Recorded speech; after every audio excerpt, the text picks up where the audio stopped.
the big board of the most annoying people you encounter every year during the tournament. That takes us to the jerk off of the picks based on mascots. We joke and say it's women, but there's always some jerk off the bar who has done this and wants to tell you about it. Oh, really? Right. It's so interesting about, I don't know, how the Blue Jays would use their quickness and speed to outfight a duck. Like, who cares? Please explain to me how the Blue Devil would use his magic powers to overcome a guy with a gun. Tell me about how in the 17th century they used to actually fight bears versus tigers, and bears always won. Who the hell cares? If you don't like college basketball, just don't participate. Don't annoy the hell out of the rest of us who actually like this sport, and this is a big event for us. Oh my God, I don't care about your analysis of mascot fights. Congratulations on your totally system you have created. That was actually the storyline for a What's Happening episode in 1977. I'm not even joking. There was a What's Happening where Rerun was picking games based on mascots. No. Oh, my God. Really? If this is how you're doing it, that's fine. Just don't tell me about it. The time. Wake up with Defo, joined by Lubie. Welcome to the Defo Show. In the immortal words of the late, great Mills Lane, let's get it on. It's time. My head is still spinning like Linda Blair in The Exorcist. I've been trying to sort of take a more thoughtful, research-oriented approach to this year's tournament. I know, maybe more so than any of the others I've previously attempted to handicap. And, of course, just like I was in high school, I'm always late turning in my homework. So what do we have till 12:15 today to turn in a bracket? By 12, you have till 12. Usually 12. Yeah, 12, because sometimes games start right around 12. So I have Creighton and Louisville starting it out today, 12:15 as the listed time. Creighton and Louisville, a very interesting game, one that you could screw up right out of the chute there. Yes. Looms is a toss-up. I think there's a lean towards Creighton among the wise guys that I've talked to. Creighton, the number 9 seed over Louisville, the number 8 seed, both very good stories. Louisville, of course, turning it around under their coach and did a remarkable job. Is that Presley? Is that his name? The coach of Louisville? I don't know. He did a hell of a job this year because, I mean, they were in the toilet, a toilet that originally the lid was taken off by Rick Pitino, and then it got even worse. And unfortunately, they fell completely off the map. Louisville Cardinals, a very prominent basketball program, maybe the redheaded stepchild to Kentucky, but nonetheless, with more than their share of victories and proud moments against the Wildcats of UK. Pat Kelsey, by the way. Kelsey. I don't know this name. I know it was something in that category, Presley. Pat Kelsey. So I don't even know the name of the coach in the first game, and I'm going to tell you what to do. When do you get down to just throwing darts? I was hanging. We're a little late to the party because we were waiting to see who Gayle King was releasing as her upset special on CBS Morning News. When did everybody become an expert on this stuff? That's the beauty of it. But in all of this research that we've done and all the speculation and the various people that we've talked to, are there some general conclusions that you can go ahead and have firm belief in, Lubie, as the tournament kicks off today? And then the other question would be, where the hell do you take in all of this action, and how do you feel after you've lost the first 6 games of the point spread? Exactly. Are you just as confident going into game number 7? So today, I guess we have a good one because we're going to be here in South Florida. We're going to be at an outdoor tiki bar. At least we'll be nearby. I don't know. Are you inclined to want to stick around 2 o'clock in the afternoon and get your viewing started outside on the beach on a beautiful day? Screens all over the place. Good-looking girls. You have the Spring Breakers in South Florida, and as I recall, the University of Kentucky was well represented. Oh yeah. With babes. And it made you want to go back and, turn the clock back quite a bit because there weren't the percentage of good-looking women. When I was at Syracuse University in the early 70s, late 60s, early 70s, but it was mostly early 70s. I got there in 69. So freshman year was half 69, half 1970. So we'll call it early 70s. The ratio of good-looking girls to total women in the student body, was nowhere close to what it is today, Louis. Is that a fair statement? Nowhere for you, yeah. I mean, you were in Syracuse, too, so they were covered up the whole friggin' year. I mean, FSU was literally renowned Like it literally, and I've told you this, like as I was going to college, like you knew the ratio, like FSU was like 4-1 girls to guys. Yeah. And again, working out was a big deal at FSU. So like the women were in great shape. Plus you had FAM, and I think it was like 3-1. And then TCC was like, I think it was like 11-3 or some stupid number. And the women were fantastic. And it's an era where people were taking care of themselves. That's the other thing too. When you were going to college, like we didn't know all the things we knew about nutrition, about eating, about exercise, and like year round, the weather is good here. So people were very active. So yes, in my day, it was extremely talented, to say the least. And you were in the sunshine, Lubie. Yes, again, as you mentioned, this was weather frozen helps. tundra time. I mean, you were likely to pick up a girl who looked like Jerry Kramer, just because she might be able to throw a block. We didn't get to see much. The general rule of thumb was if you didn't find somebody to shack up with for the winter at registration, you were going to be pretty much out of luck. You were going to be going to the gym in the cold and trying to play pickup basketball, and maybe hoping some of the guys that were on the Syracuse team, whether it was freshman or varsity, were in the gym there, so that you could get the feeling that you could have competed. And then how did Jimmy Boeheim overlook you as a walk-on for the squad? But that all being said, big basketball fans back then, and general conclusions. It seems like this is a truism, Lubie. And you tell me if I'm way off base on this, but most of the people I've talked to said you're not getting a winner anywhere from the fourth, say, seed or below. Like it goes down to maybe number 4. If you're not a fourth seed, do you see fifth seeds, sixth seeds, seventh seeds winning the tournament? Oh, no. So if you're fishing for the upset and you're picking a number 12 seed to win the first round game, which my other theory is just take all the 12s versus the 5s and hope that 3 of the 4 win, which does that happen with any great frequency? I would probably venture to say no. You might get 2 out of 2, but if you do get the 2, at least you have the upset. The problem is that first round is only worth 1 point. So you might be picking the biggest upsets in the tournament and not necessarily benefiting. There needs to be some kind of Stableford modified scoring system in terms of handicapping, especially. I think you should be more rewarded for picking upsets, especially in the first round, than you are for picking the eventual winner, which seems to be boiling down to some people still on the Auburn bandwagon. I don't like a team that's slumping coming into the big games. No. Losing 3 out of 4 is not an encouraging sign to me. So I'm going to go ahead and put a line through Auburn. That may be a mistake. That was a team I was touting 2 weeks ago as, hey, how dumb are we? How blind can you be? Hey, Stevie Wonder, did you see what Auburn's doing this year? And sure enough, I've jumped off that bandwagon a little bit, almost like Luganis diving off the Acapulco cliffs. Wait for the tide, Greg! And you're going to hit your head somewhere. I mean, they even did it off the diving board in the Olympics. That was very unfortunate. So what happened? I was a huge Greg Louganis fan. Really, I mean, if you were around at the time when Louganis was a popular diver, what would that be? Circa late 70s? 80s. Go that far back? Early 80s? I remember interviewing Greg Louganis when I was working at, I think it was at 940 Winds the first time. And I went to the International Swimming Hall of Fame. He had a guy named Ron, and last name I'm blanking on. And he was his coach, and he was a fabled coach. And Louganis was frequently there training. And I remember thinking, wow, I can't believe it. Every guy wanted to have a body like Greg Louganis. Every single guy. That wasn't going to be overwhelmingly muscular. But even he, I mean, had his slip-ups there. So when he was on the Acapulco cliffs, I was a very nervous cat, much like I would be if I was having to have my life depend on filling out my bracket today, which, as I started to say, I was always late to the party with homework, papers that were due. You were a good student, Louis. That's the great thing about you. You were dedicated, much like you are to these jobs that we've been doing over the last 15 years or so. Dedicated. I see it in you, and I respect it greatly because I tended to be much more slovenly in my approach. And therefore, I mean, it's no surprise, it should come as no surprise to anybody that I've yet to fill out my bracket, even though I have a free entry. A friend of mine paid for my entry into a pool. Oh, and all I have to do is tap on the computer. I'm going to do it after the show, hopefully. Yeah, do it now.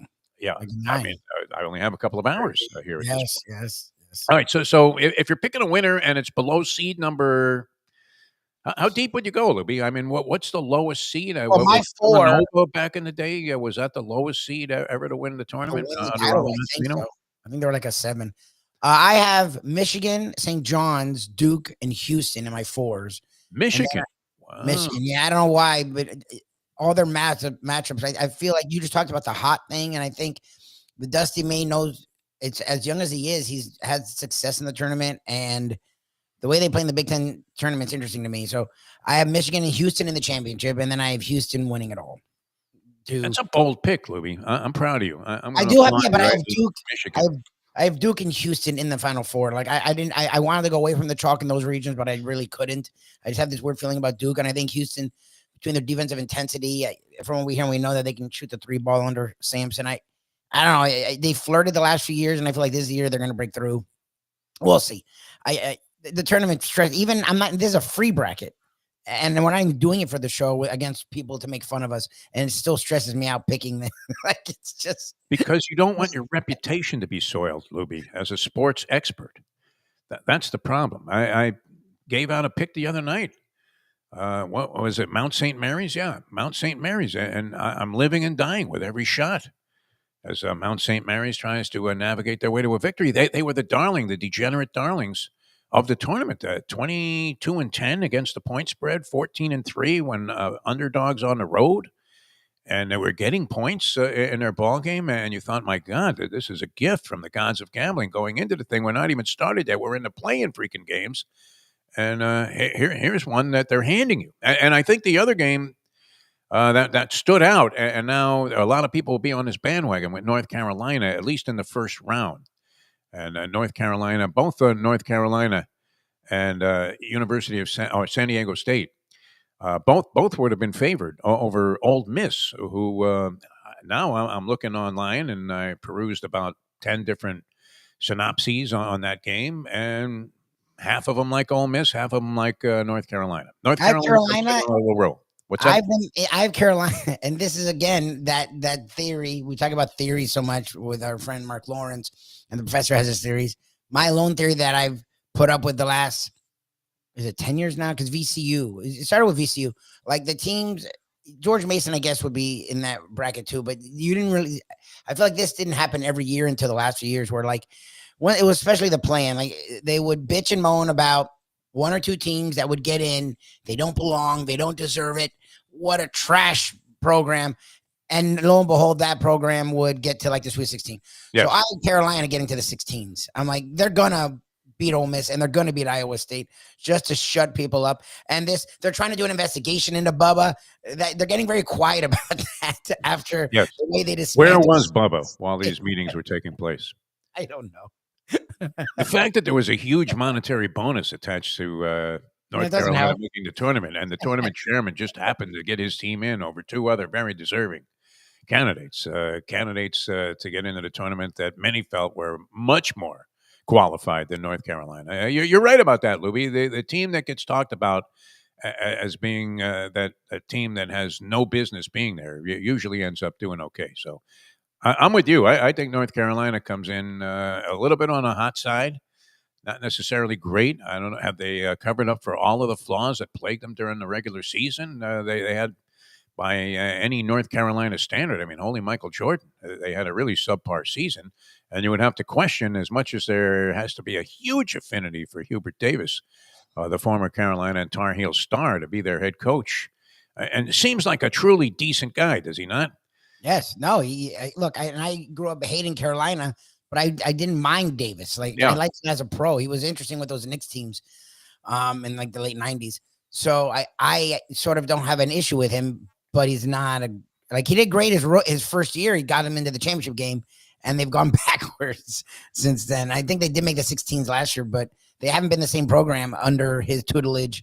And this year they were an utter disaster. They did play better down the stretch, and their overall net rating was decent, which again is what I'm going off of. I like it when they're like, their net rating is 34. There's 64 teams. They don't belong. I'm like, that's weird. Like they're in the middle of the pack. Why would they not belong? Like, and I know the ACC is garbage this year. I know it is. It's really bad, but it still is a Power 5. It still has that aura. They are Carolina. Like, I don't know. to me would be hard to leave them out for a West Virginia program that wasn't scintillating. So like, I don't know. And then they went and beat the crap out of San Diego State. So they made those that put them in feel justified. And I think they're going to keep going. I think RJ Davis is one of the better players in the country. And he's a guy that has been in a championship game and has played big. And he played huge. He was really good later in the year. And he was great in that game for San Diego State. And he's the one that was pissed when people were questioning them. And we know when great players get pissed, like this is the time that they shine. So I don't know. It just feels like all that voodoo tournament crap is surrounding Carolina, and I feel like they're going to make a little run just to like shut people up. That very well could be the case. We'll find out a little bit more about that today if they can overcome Ole Miss, which was another one of those games where the so-called experts are there any experts on this, Lubie? I mean, there are people that really study this, and I learned a lot during the build-up to this year's tournament because we tried to focus in on it a little bit more than usual the last couple of weeks. And it was fun. I have to say that the speculation, if you're a degenerate gambler, this should be, I think, a required second part. Just like you have the English and the math and the SATs, this should be the required second part of the degenerate SATs. The first, of course, would center around math and odds and probability. And the second would center around the fact that nobody knows what the hell they're doing when it comes to handicapping the tournament. But we'll see if any of our theories prevail. So I'm thinking it's not going to be an overwhelming long shot that wins this year. You're probably right. The Ken Pom ratings all of a sudden came very much into focus. Ken Pom numbers, Lubie, were you ever inclined to pay any attention to Ken Pom? I actually thought that the Ken Pom ratings were a derivative of the guy Jerry Pom, who Jerry Pom, of course, is very prominent at ascribing likelihood to make the college football playoffs. Jerry Pom, you're familiar with this guy? They're always citing something about Jerry Pom and say, well, Jerry Pom says that Colorado's got no shot in spite of Dion's braggadocio style. And I came across Jerry Pom originally as one of those .com schminks. The producer I had at the time, a guy named Jim Greashopper, he said, hey, I got this guy Jerry Pom coming on the show today. Never heard of him. He hadn't established himself as this college football ratings and rankings guru in terms of who's going to actually be in the playoffs. And I believe he does basketball also. So I always thought that when people were referencing Ken Pom, they were referencing this guy Jerry Pom, who I knew as a football commodity. Yes. But the Ken, I mean, when Jim Larinaga and also your most degenerate of degenerate handicappers both say, and the professor is on that. He loves Ken Pom, yeah. You have to look at these numbers to have any kind of actual basis and any kind of foundation to make a pick. Then I'm inclined to believe that maybe that's the case. Although, have I looked at those numbers, Lubie? Of course not. No, not at all. Why would I go to the number one source for accuracy in terms of predicting the outcome of these various games? All right. Speaking of games, we're going to have our own game here, and then we'll get back into some of this stuff. And there are a lot of other things on the sporting front. But, on Thursdays, we like to deviate from the norm a little bit. And it's too intense, some of these things to discuss.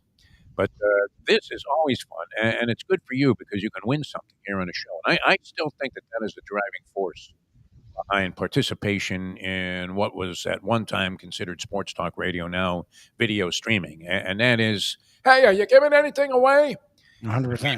Now, we did get a little bit of a thumbs up yesterday from Ed Garcia about giving away Texas Roadhouse gift certificates, Louie. Did you consider that to be a check mark in the box that we can do it on a regular basis? Or? I'm going to talk to him, so we're not there yet, but I still have that one. Again, the locals, I'm giving Landlubbers, and I don't think that's a slouch. I think Landlubbers, it's great. Goes a very long way. National people, however, we do have that one that you've offered up, and I will make sure to get you back, and you'll get your own Texas Roadhouse gift certificate. But for now, we still have one for national or people out of the area. Look, if you're in northern Florida or southern, like the Keys, I don't think from Jacksonville. Yeah, exactly. You're not coming down here and going to Landlubbers, so we wouldn't expect that. We do have Roadhouse, which is over 600 locations worldwide, actually, mostly focused on the contiguous United States. So, yes, there is a Texas Roadhouse gift certificate still up for grabs, and I will talk to Ed. It's just been hectic in my world, but I'll try and talk to Ed early next week and solidify that we can do it again for the national people regularly. I mean, with the huge following we have for the Trivia Challenge, just a number of mentions, we're giving away a gift certificate to a certain place would have to have some incredible subliminal marketing value, no? Where the people go, oh, yeah, we tried to win that prize. So we do have a prize we'll give away. Dave Gurggles Gergely, want to introduce him. He's been with us 25 years or more now doing the Trivia Challenge. And, of course, a game started by the great Paulie Man, and an act of desperation brought about one of the most popular game shows. Would you say? I don't know how many game shows there have been on the radio. People tried to do various extrapolations of what we were doing, Gurggles. And how are you, by the way, my friend? Doing fine. I'm with you. I was a Mount St. Mary's fan because. Are you talking through a voice shredder? Sounds like we can hear you, but it sounds like you're about to call in for ransom money. That you have like on my end, I can hear you guys fine, and not a problem there. But I was a Mount St. Mary's fan, as well as I will be a St. Mary's fan against. Oh, very good. Tomorrow. So that's all right. We might have to re-punch you in here, Gergs, during the break, because this would be very prohibitive in terms of voice quality. So that's what we're going to do. All right. So here's what's happening, people, for the uninitiated and people that are new to the program. We do the Trivia Challenge, a segment of it every Thursday on the show, regardless of what's going on. The world could be coming to an end, and we're still conducting the Trivia Challenge because people like to win stuff. That's what it's all about. We have a gift certificate we give away. Plus, I think just an unbelievable distinction of being a champion in this game. You can dial us up if you'd like to play, and we encourage new people to come in at 954-417-0070. 954-417-0070. You can start dialing that number right now. And when we come back, we'll hopefully clear up the sound issue. Were you catching that also, Lubie? Yeah, no, he sounded like that. Yeah. It sounded like we were trying to disguise his voice. And from what we know, he's committed no crimes. Yes, I mean, it sounded like he was calling in from a boiler room in Guam. You're like, oh, wow. No, I'm not interested in those DeCarlo lots. All right, he's here. Let's see. There he is. All right, let's try it again. Gurggles, hello. Hello to you. Can you hear me now? Yeah, we can hear you, but it's the same, weird number. All right, we'll see if we can make do with that. So restart the computer altogether during this break. Just restart the whole computer and then come back and we'll see what happens. Sign off and sign on. Sometimes it has to be restarted, the whole thing. So just try and restart it and then come back. It really does sound like he has talking over the receiver of a payphone. I love Gurg. Hey, listen, Joe, you better have the money by tomorrow. It's messing me up. I want to just black his face out and talk about what mafia crimes he was involved. Part of witness protection, are you taking advantage of there? All right, Arizona. Oh, you can't say. All right, we're coming back with the Trivia Challenge. 954-417-0070. A perfect way to kick off your competitive spirits here and take them to the next level as you get ready to tell everybody, I told you, Drake was the team. When do you start throwing darts, Lubie? At what point did you just start throwing? I have Drake in the 16s, too. I got Drake in the 16s just because so many people we respect talked about them. Like that's Coach why I feel like you're going to lose the opener, don't you? I know, but I have him. Like I trust Coach L a lot. He did on 2 different shows. He talked about Drake, so I was like, all right, I'm going to go right Coach L a little bit to the 16s. Larinaga, that's Jim Larinaga. I know. He's Mr. Basketball. I don't know that you could get a more respected basketball mind. You could talk about a lot of people, but Larinaga's in the category, in my opinion, with everybody. Yeah. And he's not doing it from a degenerate handicapping standpoint either. This is like legitimate stuff that he's observed. Yep. So, and it's not like he's distanced from the game. This isn't some, well, we got Lefty Drizel coming on the show. It's like, Lefty's dead. He's involved in the game this year.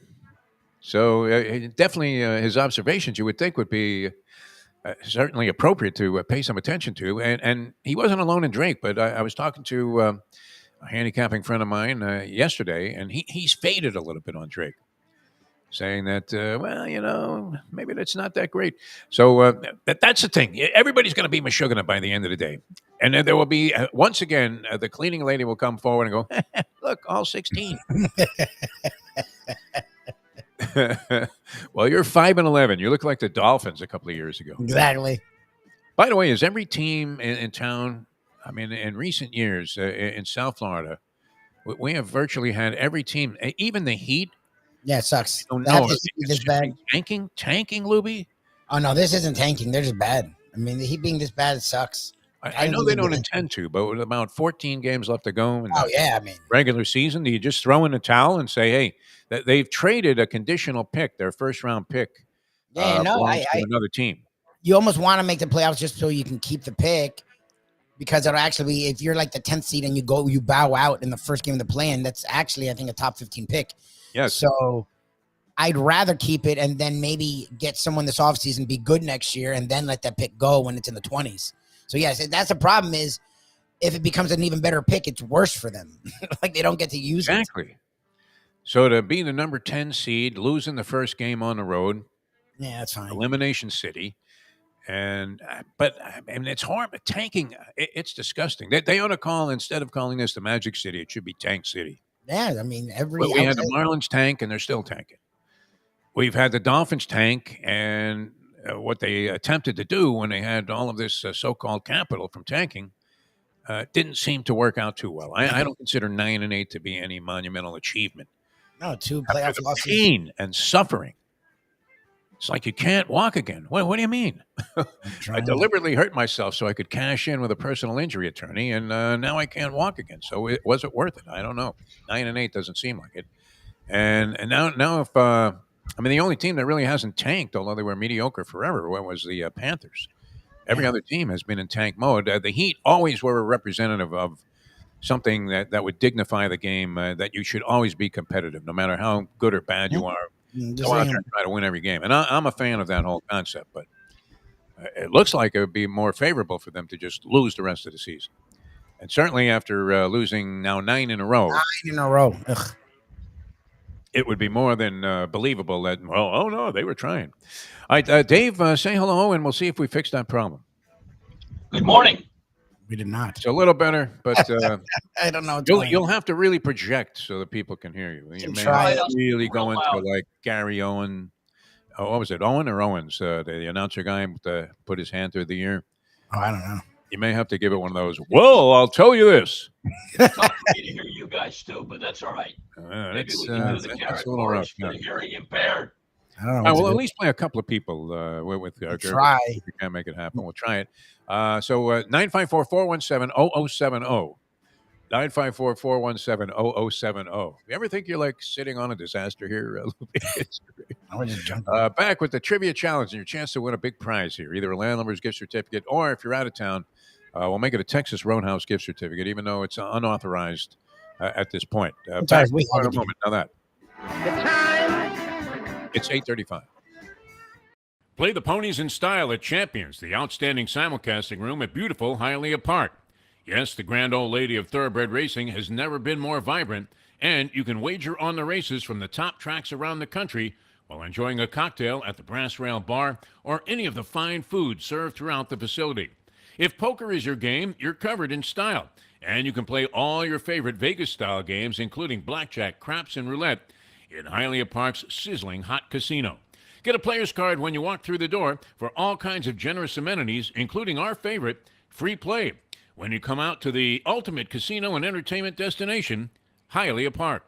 These days, we're all looking for comfort anywhere we can find it. Thank goodness for Landlubbers Raw Bar and Grill in the Plantation, because they are making sure you are as comfortable as possible. First of all, they're not only open for delivery and pickup. All you have to do is go to landlubbersbarandgrill.com for both pickup and free delivery. You're going to have the best wings in the world. You're going to have a great burger. You're going to have their amazing soups. Again, Landlubbers, Raw Bar and Grill. It's nice and easy. Just go to landlubbersbarandgrill.com for both your pickup and free delivery. Thank goodness for Landlubbers for making you always feel right at home. Are you looking to buy your first home? Have you been turned down for a loan? Do you need to refinance or get money out of your home? Call Michael Kodsey, CEO of Choice Mortgage. He's been helping the South Florida community get mortgages for 30 years. Hi, this is Michael Kodsey, CEO of Choice Mortgage. We have the most competitive fixed rates in the market. Call me 24/7, 561-441-2730. And remember, I don't just work banking hours.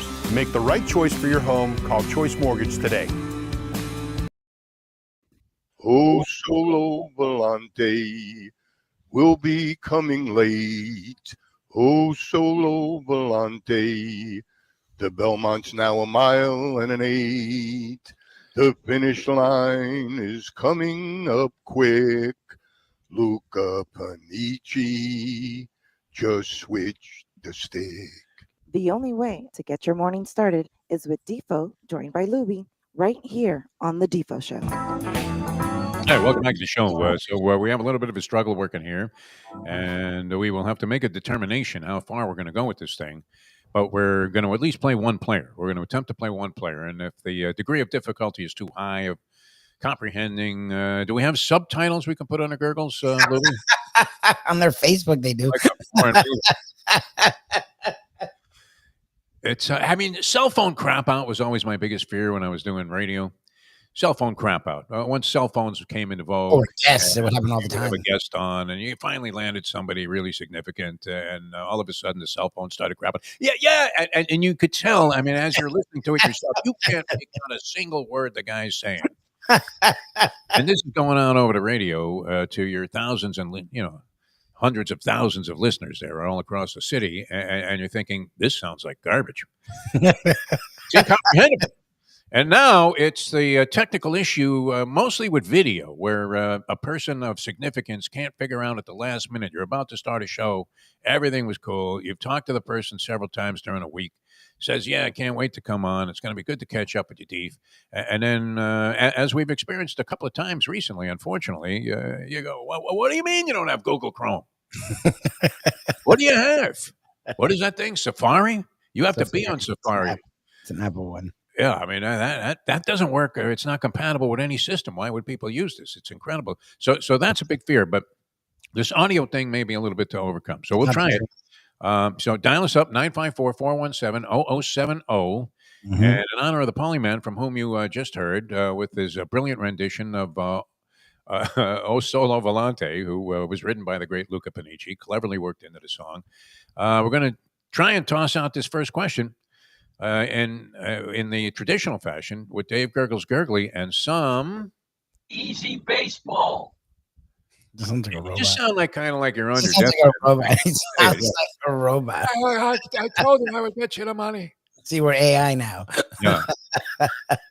Like you got a phone call from your bookie. He wanted to collect, and you had to pretend that you were in hospice care. All right. Now let's try the question, see if it works. Just go for it. I can understand. This pitcher on Tommy Lasorda's longtime affection for the Dodgers said, wait until Tommy meets the Lord and finds out he's wearing pinstripes. Is that Gaylord Perry, Jim Perry, Perry Mason, or Mason Rudolph? It's a random phone scrambler. That's coming through loud and clear. I don't know if the caller was able to identify the question, but we do have Key Largo Dave to start us out. Key Largo Dave, how are you, my friend? Could you figure out what Gurggles was saying? You have any idea? I know the answer is fairly obvious. Well, I'll be able to get the first one anyway. But it kind of matches because the whole sky here is smoky. If you know about that fire. Oh yeah, how's that going? Yeah. By the way, Yeah. I'm sorry. It's. I woke up this morning. I thought somebody was barbecuing some ribs next door, but no, it's the whole neighborhood. We're just it's just layered with smoke. It doesn't seem to want to stop. So now is it contained somewhat so that people aren't endangered? Because I saw that Card Sound Road, which is one of the two ways in and out of the Florida Keys, was closed yesterday. Was it not? Yes, it was, and so was the main road. Oh wow! So no in, no out. My landlord was trying to get off, go north, and it took him over 3 hours to do that 18 miles. So they closed it, then they opened it, and they closed it, and he sent me videos of just smoke billowing and flames that you could see from your car. I mean, really scary. Yeah. Wow. I hope everything turns out okay there. A beautiful part of the universe. I mean, as pretty a place as you could ever go. And that entrance into the Keys is always, it's amazing how everything changes the minute that you're 1 mile out of Florida City. It's incredible. Yeah. As soon as you get past that convenience store and that gas station there, which is kind of like, what would you say, the south of the border of the Keys? Where you're seeing signs for it for you're compelled to stop. All right, you have 1 point, and we'll see if you can decipher. Breathe a sigh of relief. Exactly. This next question. A is the answer. A is correct. A is the All right, answer. very good, sir. First one. I got Here we that. go. No Golf. problem. True or false? Rory McIlroy, after blowing a 3-stroke lead on Sunday, forcing a playoff, said to calm his nerves after Sunday, he went home and watched the movie The Devil Wears Prada. True or false? That's false. He got it. Wow, that's unbelievable. No, No, he it's did true. watch it, but I mean, he got the That's question. true. Yeah, we Oh, should it's just true. give everybody the points here, Dave, because almost indecipherable. This really does sound like a verbal ransom note, doesn't it, Lubie? I mean, I understand what he's saying. It's just very. Well, fun to I heard try. Rory McIlroy and The Devil Wears Prada, and that just didn't go together. So There you go. Good Yeah, that was the thing. And how many times have you seen that movie? I mean, unfortunately, I probably watched it far more than I ever would care to admit. And not that it was all that. Was it Hathaway? I mean, what was the attraction? Anne Was Hathaway, Anne Hathaway? Meryl Streep, Yeah. you know, it's fine. Yeah, yeah. It I seemed had a couple of ex-wives that made me watch that. And, they probably were, facsimiles of the Streep character in that movie. All right, you have 1 point going for 4. There's 2. He missed that one. Did he miss it? Yeah. Did he say true on that one? Did he say No, true he or said false? false. No, he said false. No, I said No, false. it was true. It was true. So he's got It was one. true. Okay. Wow, my respect for Rory goes down. All right. So here's 1 point. Let's hope we can get this one in. College hoops. Which team from the 1980 Final Four was known as the Doctors of Dunk? Doctors of Dunk. Is it Iowa, UCLA, Louisville, or Kentucky?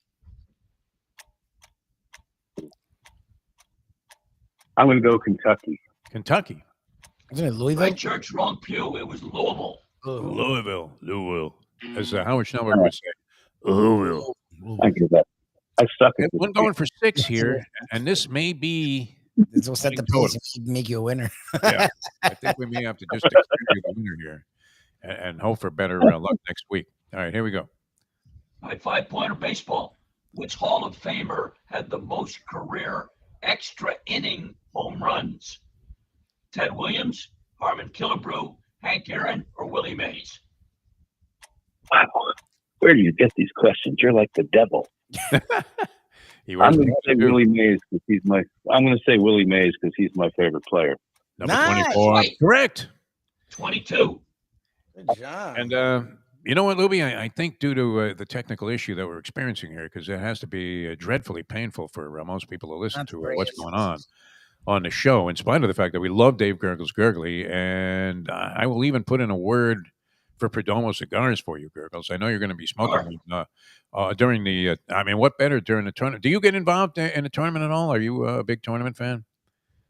No, I used to when I worked in the sports bar. I would do the brackets where you got 1 point with every winner times the seed number of the teams, which was fun. But right now, I don't do any brackets. I just look at the individual games, like the Yale Eli today. Watch out for them. Going for Yaleys, the Yaleys. You're one of those guys that the professor despises. That's going to be rooting for Yale. They play Texas A&M. Wearing a little Lacoste golf shirt. All right, Dave. I mean, I'm sorry. It seems very. That's all right. Quick word very about prohibitive Perdomo. that we're going to be able to do much. Yeah. 6700, 5150 Northwest 167th Street, right on the Palmetto, on the south side, a little east of Home Depot. Monday through Friday, 9 a.m. to 5 p.m. Go see Nick and the gang. It is coming up on, we got Easter coming up. You don't need a holiday to go to Perdomo's. Every day there is great. So they make them perfect one at a time. Cuban seed tobacco grown in Nicaragua. This weekend, if you're watching the Louisiana Derby and you want a nice Perdomo cigar, make sure you get one. But on Saturday and Sunday, they're not open. Go online, www.perdomocigars.com, to find a retailer near you that sells these great cigars. So Friday, after the other St. Mary's beats Vanderbilt, put something great in your mouth with a cigar from Perdomo Cigars. And well done. I've got 3 settings on my mic.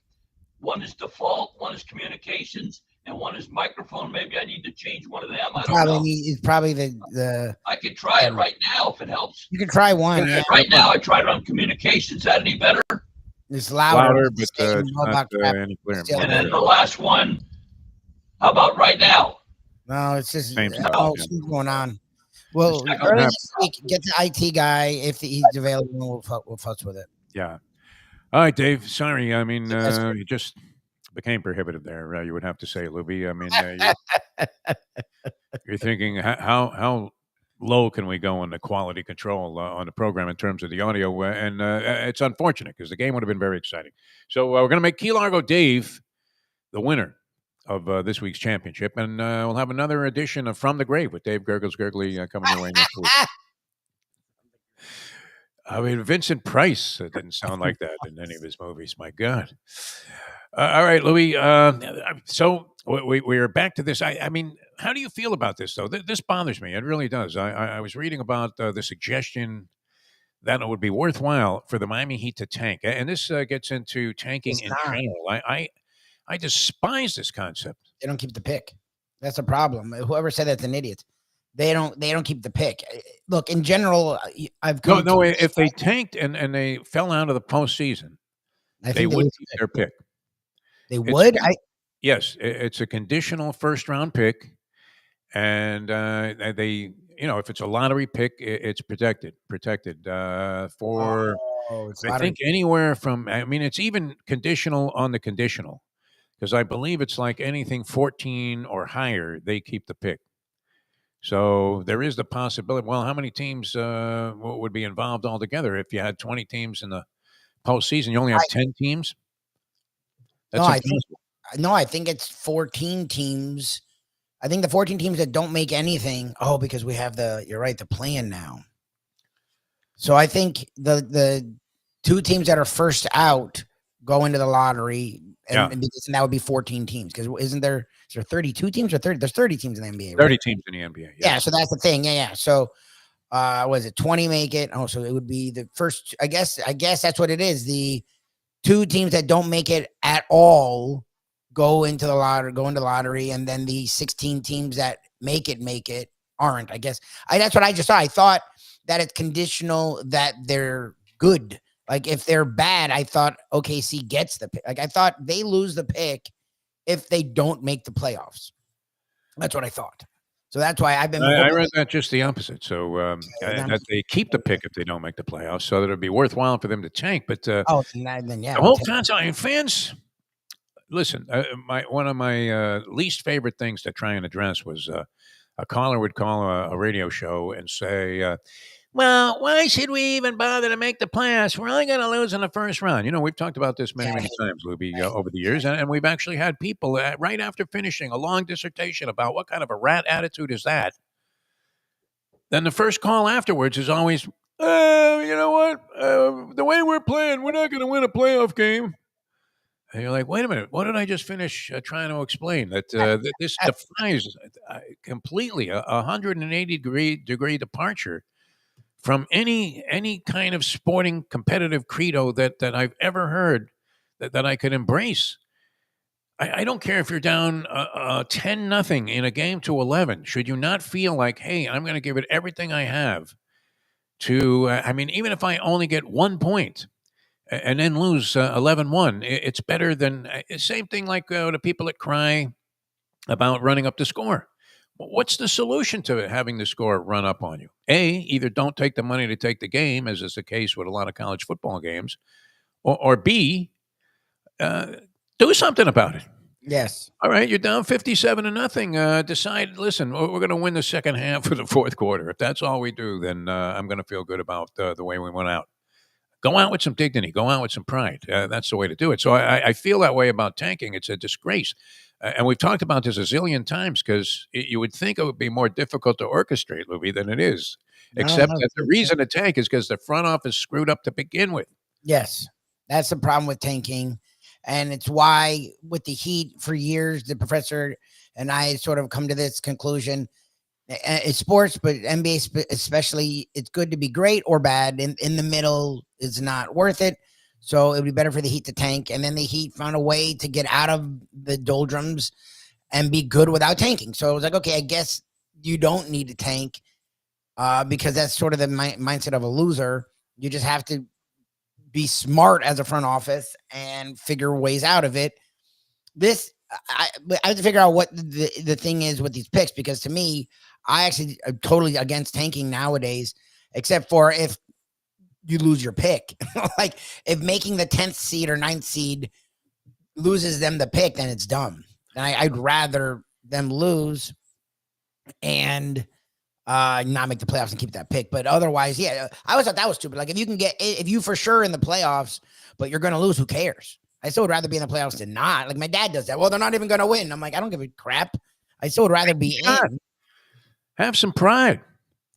Have to play everybody that whole Rick Pitino speech at halftime when his team was losing. And then that seemed to spark and ignite a long winning streak now where they've been dynamite. Although many people also, this was the other thing about the tournament that was consistently said by many that we spoke with, and that just that word is out there on the street. But is this not some common rhetoric that you hear every year?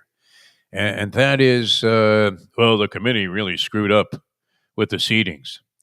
Now, there wasn't that much controversy. The only thing really that flared up was the North Carolina thing, and he quickly acquitted themselves very well with this blowout over San Diego State. So you're thinking, would West Virginia have blown out San Diego State? I don't know. Would Indiana, with a new coach now named right after the season, because Woodson, did he step down or was he stepped on? He stepped down, but I'm sure there was pressure. I'm sure. I mean, they haven't been good under Woodson, so I'm sure it was mutual. It'd be advisable for you too, Mike. You've been a great guy. It seems to be well liked by everybody, right? Mike Woodson. Has he had a much more favorable career than his productivity would have justified? Lubie, Mike Woodson. Seems like he always had some pretty good jobs, no? Including if you were going to go to the college ranks, what's wrong with Indiana? He's had, what do you mean? He was the Atlanta head coach when they were like a 1 seed. Like he's always been a decent coach. He just, what was his last pro job was Sacramento? Is that right? Maybe. He's always been a decent head coach, but just falls short. And that seems like that's what happened in Indiana as well. Yeah. All right, so they get that Darian DeVries from West Virginia. So he benefits even though they didn't make the tournament. Darian DeVries, who was 1 year at West Virginia. All of these coaches now, I hate to say it, but they seem to be crying a little bit about, the transfer portal is killing the game. Killing the game compared to what?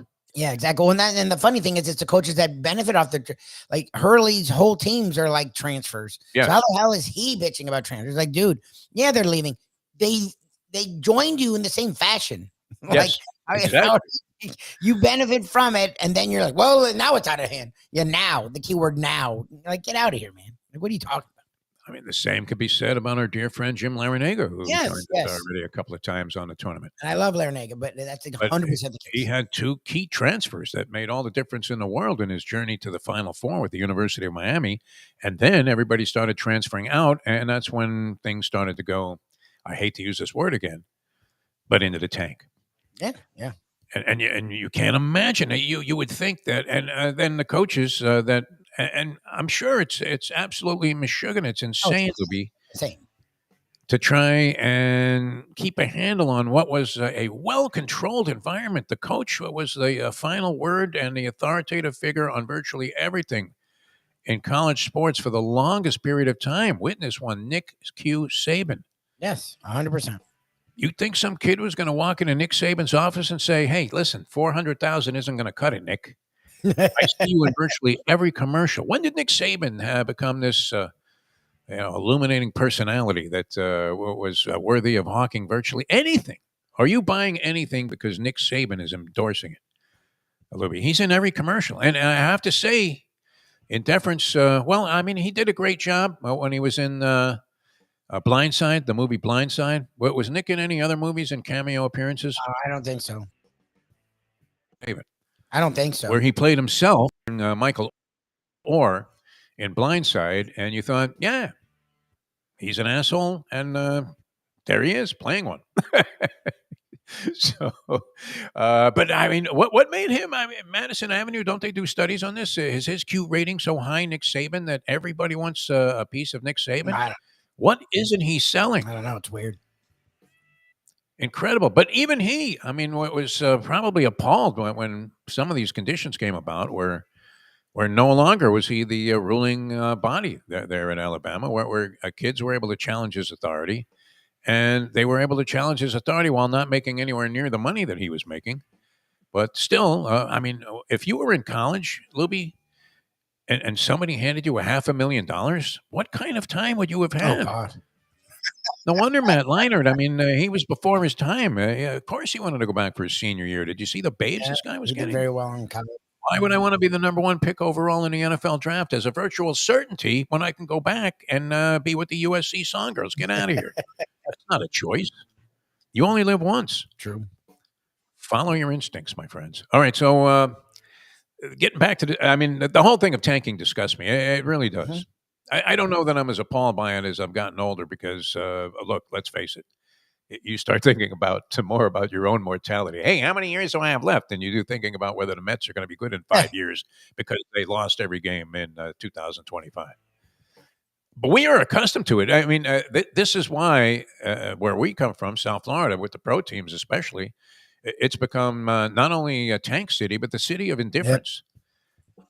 And we've discussed this many times because we know that degenerate gamblers are going to be sending it in all day on the tournament. Are you going to be ignoring your spouses, ignoring your wives today? Are you kidding me?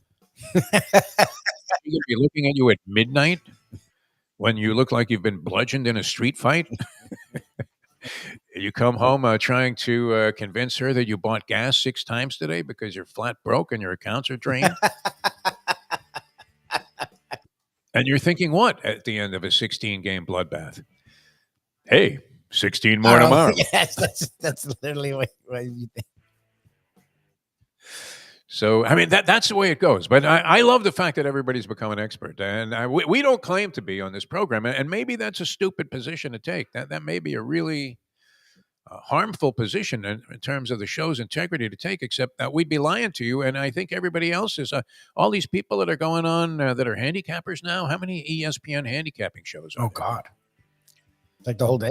And I hate to always use this person as an example, but I'm thinking, and maybe I'm dead wrong about this, but Anita Marks, who was down here doing radio on a station that was known as the Light Bulb at one time, advanced her career, applaud anybody that has success. But do you think she ever bet a game in her life before she became I don't know. It's a good question. It's like making her the food critic all of a sudden. You're like, well wait a minute. Since when was she? Yeah, I saw her in a couple of restaurants. She took to that very, very strongly and quickly. Like, I don't know. You knew her in person. Why not? When they're telling you, hey, listen, you either start handicapping for us or, that's it. No more sideline jobs. You're finished. And that's probably the way they were treating it in the beginning until it became such an unbelievably profitable business to be in, where you have now, instead of those SportsCenter promos, you have Greenberg and Stephen A. Smith and anybody else that they can find, that's on the staff to go ahead and embrace that their betting app is the one to use. Yep. And then you have to really ask yourself, if this is so easy, then why are they willing to give you $500 for depositing $5 in your account? Exactly. You would think that would be a giant leg up on being profitable lifetime, no? They hand you a nickel.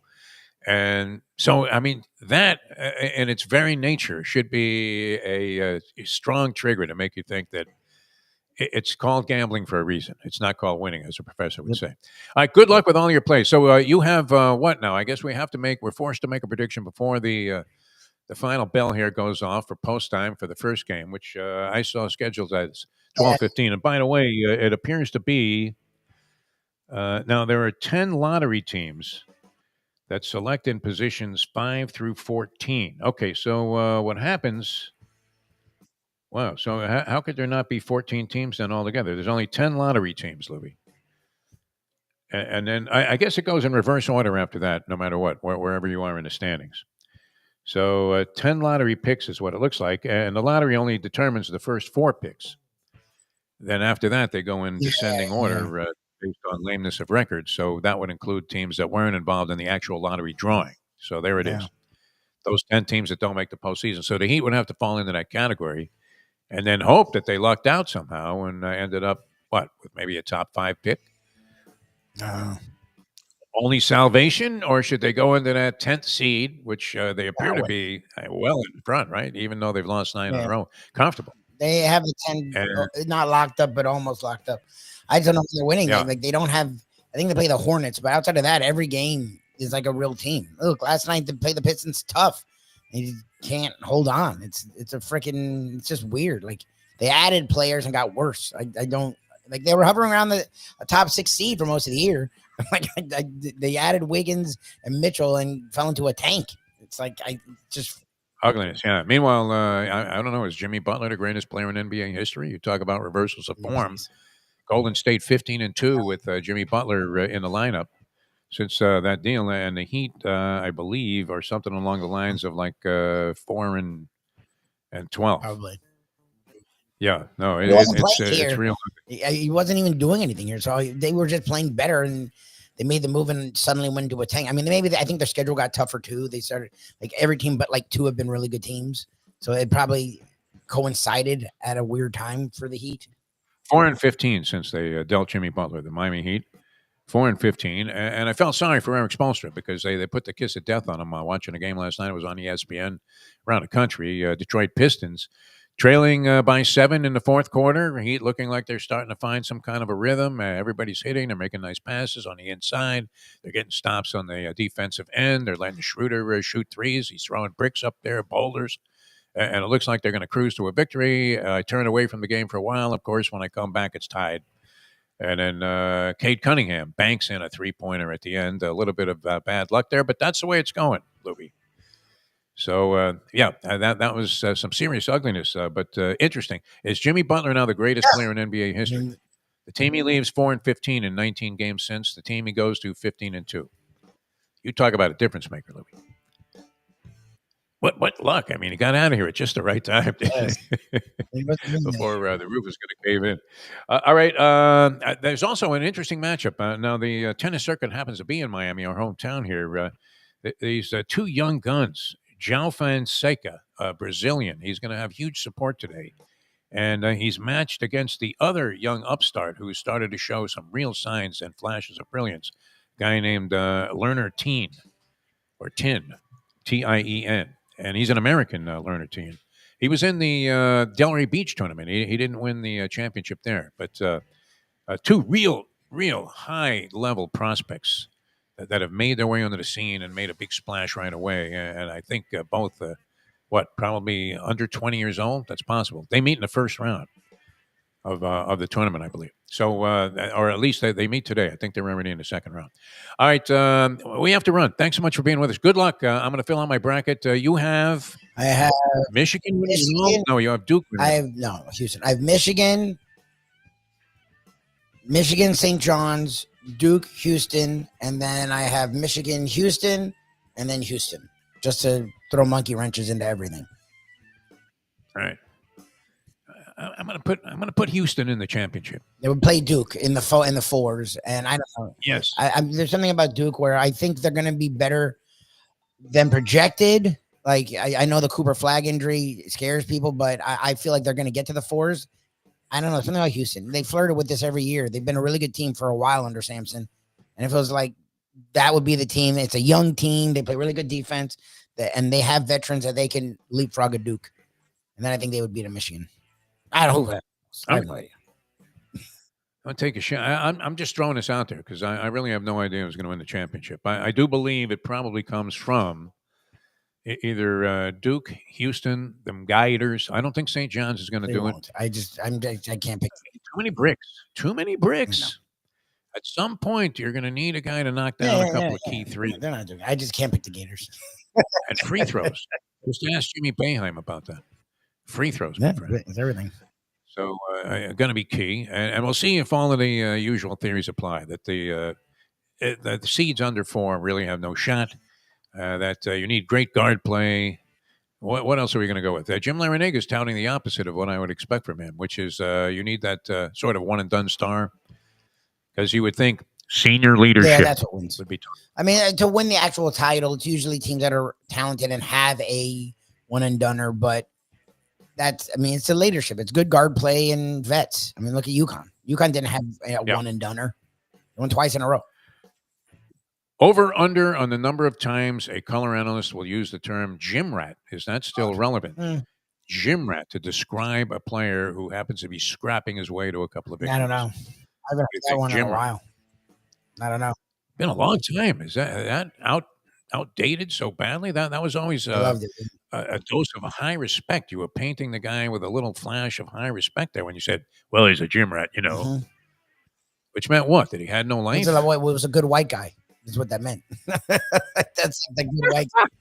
It's Wojciechowski. That's what that means. Yeah. Wasn't Kobe a gym rat though? Kobe was, but they wouldn't call him a gym rat. He was athletic and talented. They wouldn't have called him a gym rat. Right. Yeah, it comes along with Yeah, it's the white guy that plays hard. That's what gym or winner. There it is. Yeah, the scrappy white guy shoots from the top of the key, makes that 3-pointer, but really does little else offensively except pass the ball well. It's a gym, and is a liability on defense. Gym rat. All right, we will see you guys tomorrow. We'll have the professor. We'll have the reaction to the first day of the tournament. Yes. And we'll have some handicapping on the second day from a guy. I believe the professor is on absolute fire. He's good with this stuff. This is time. My God. He gave out like 9 games on our gambling show, Bury Your Bookie, the other day and last week. And I want to say the ones I remember, it was like at least 6 or 7 of them hit. So he was really doing well. And he went 6-1 the week before. So guys are rolling at the right time of the year with college hoops. He'll join us tomorrow and have a big board for you as well. For Mike Lubie Lubitz, sorry about the Dave Gurggles Gergely thing. That didn't work out.